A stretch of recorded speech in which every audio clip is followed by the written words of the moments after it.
au moment où on a taillé dans la forêt pour faire tout ça, je dis que moi j'ai fait des plantations modernes, vraiment modernes, où les gens étaient écologués aussi. Il y avait des maisons pour les gens, il y avait des hôpitaux, des écoles, etc. C'était moderne. Il y avait pas mal de plantations comme ça. À côté, il y avait des gens qui étaient beaucoup moins plantés. La Chine n'était pas toujours exemplaire.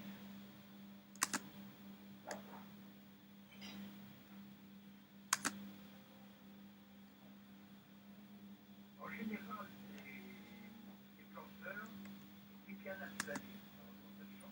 Eux, ils vivaient en permanence sur la plantation, ils allaient assez rarement à Saigon ou à Hanoï, ils vivaient très bien sur la plantation. Ils avaient en général un cercle tellement bien équipé, etc. Mais de temps en temps, ils avaient quand même besoin de se détendre, surtout dans le début de leur initiation. Ils faisaient un peu la foire, c'était la fête à Saigon. Il y a eu comme ça un certain nombre de gens. Il y a eu une femme qui était madame de la Souchère, pas beaucoup d'allure, qui avait une vie modeste, mais qui en même temps avait une plantation.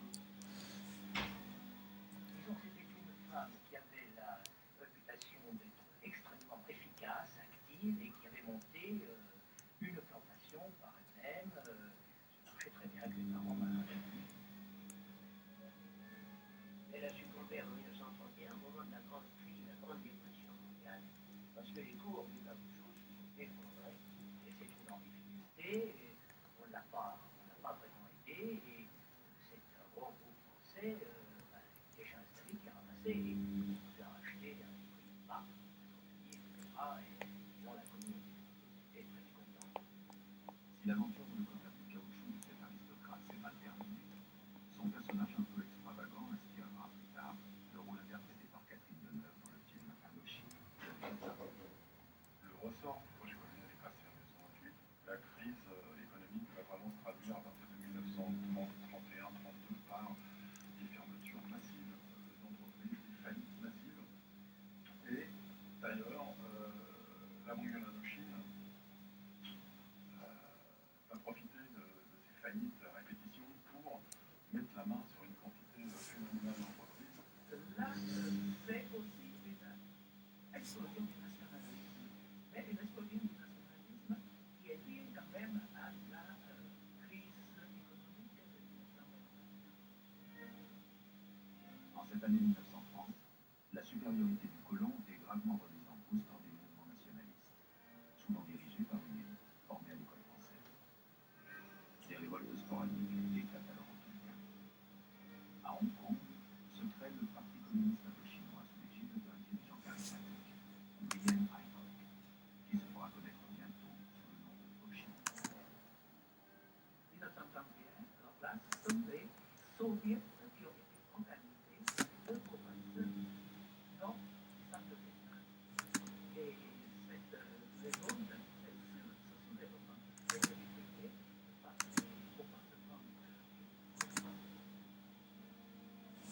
La riposte de l'administration est sans équivoque, une répression sans merci. Son bras armé sera la Sûreté Générale, sorte de police politique, qui réussira par son art de renseignement à décapiter les mouvements nationalistes et révolutionnaires. La police de sûreté indochinoise va venir à la rescousse du projet colonial et politique. À partir du moment où il ressort de l'Iran, c'est la répression qui tombe dessus. Certains hauts fonctionnaires comprennent qu'il est temps d'appliquer les réformes si longtemps promises. Ils ne sont pas entendus. Le pouvoir colonial veut faire rappeler aux métropoles le jeune empereur Bao'dai, pensant s'assurer une période de stabilité. Sa Majesté Bao'dai qui revient dans son pays avec le désir de faire bénéficier des connaissances acquises.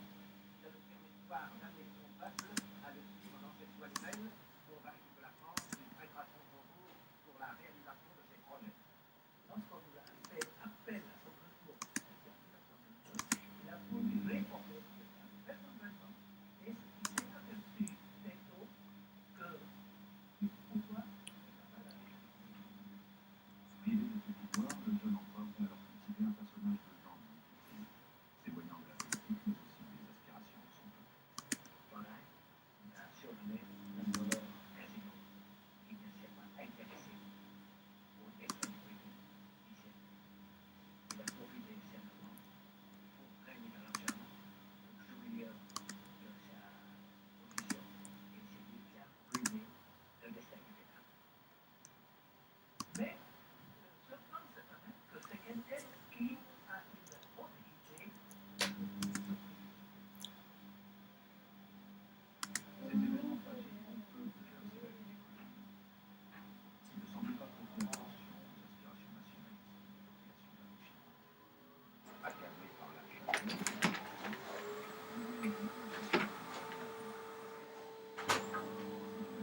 savais pas du tout.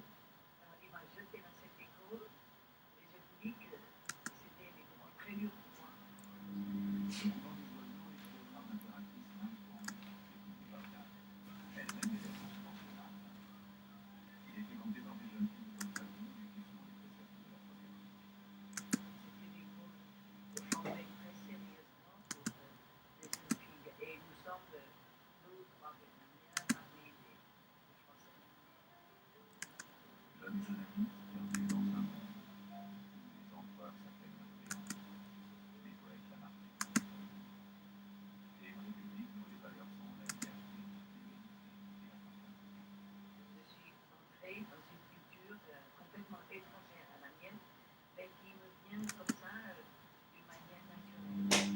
Et après, j'ai pensé, comme j'aime tellement la langue française, tellement la littérature et la culture, parce que c'est l'aspiration d'une jeune fille qui veut connaître la culture française. Alors, on est admis à l'école française. Le but, c'est de pouvoir pénétrer la technique occidentale qui nous a manqué. Nous, on est la conscience, mais on est la matière. Bien sûr, on a appris les valeurs démocratiques françaises, mais ce n'est pas ça qui nous intéresse. Ce qui nous intéresse, c'est surtout pénétrer la science et la technique scientifique pour pouvoir un jour devenir leur égal. Les Vietnamiens que nous fréquentions et eux-mêmes bien intégrés dans le milieu français, parlant parfaitement français, vivant plutôt à l'occidental qu'à la vietnamienne. Bon, le vietnamien de la Rivière, pour avoir un contact, il fallait parler sa langue. Je fréquentais beaucoup les galopins du coin et je trouvais que j'ai eu des avec des copains vietnamiens et puis on a déjà parlé des choses dans les paniers des femmes qui transportaient des fruits et des friandises dans des balanciers. Donc on avait le gamin qui venait du Ré. Vous aviez de Français qui venaient, qui ne voulaient avoir aucun contact avec l'environnement vietnamien.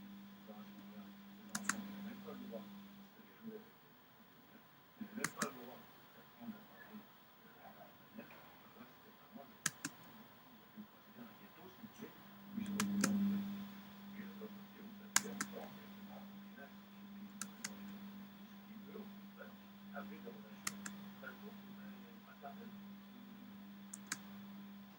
Là, vous avez les deux visages de la présence française dans la Chine. Et moi, j'ai vécu une période de ma vie un petit peu entre deux chaises parce que, au début, avant que je sois mis avec les copains vietnamiens, j'étais avec les copains français. Donc, je parle très bien. Et avec les Français, j'étais considéré comme un vietnamien. Donc, pas très bien vu. C'est des bêtises quand même. C'est là où le jeune peut subir des vexations extrêmes. Il peut jouer vraiment son caractère avec son. Je l'ai subi